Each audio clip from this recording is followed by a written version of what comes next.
So, hello guys! Good morning!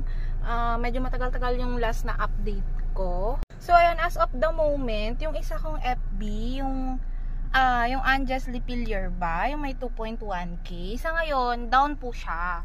Meaning ng down, disabled po siya.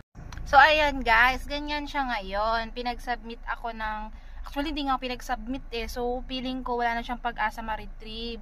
Kasi yung mga iba kong account dati, kapag nadi-disabled, may pinapasubmit sila, anbawa, selfie or ID. So, feeling ko ito, wala siyang chance ma-retrieve. So, eto na nga. Ngayon, etong account na to yung naiwan. Yung Anjas Lipilier, which is hindi po ako yan, since una pa lang. Akala kasi ng mga regular clients ko, na-hack ako or something. Hindi po. Yan po is, una pa lang, unat sa pool pa lang, poster ko na po. Ginagaya po ako. Ginagaya yung account ko. So, ayun nga. Itong account na yun yung natira. So, hindi nga to akin. Ang kukulit nyo naman Pati yung mga regular client ko, nadadali na. So, sabi ko naman sa inyo, palagi, paulit-ulit, video call. Kahit pa yan sino magpakilala sa inyo, video call. Doon lang kayo magiging safe. Kasi tulad ngayon, wala akong account na ganyan, nakapangalan dyan. Yung ganyang account ko, wala, disabled.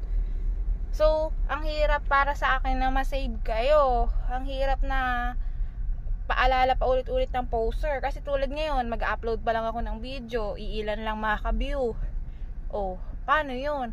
So, lagi nyo isipin na makipag-video call muna kayo bago kayo makipag-transact. Kasi nga, tulad niyan, ang dali-dali naman gumaya ng account Ang dali-dali, bawa ikaw, gagawin kita ng FB, diba? Ang dali-dali naman ang ganun. Ang dali-dali kunin yung mukha ko. Ang dali-dali ilagay yung mga info ko, yung mga post ko, gayahin, diba? Ang dali-dali magpa-boost para magkaroon ng legit checks. Tapos ang dali-dali magpa-boost para magkaroon ng mga reacts, mga friends, mga followers.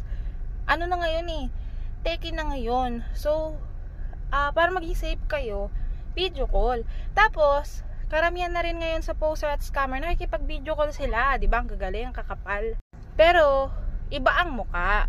So, paulit-ulit ko nga sinasabi, nakabalandra naman palagi yung pagmumukha ko dito sa YouTube ko, diba? Dapat pag makipag-video call kayo, eto rin yung muka, syempre, diba?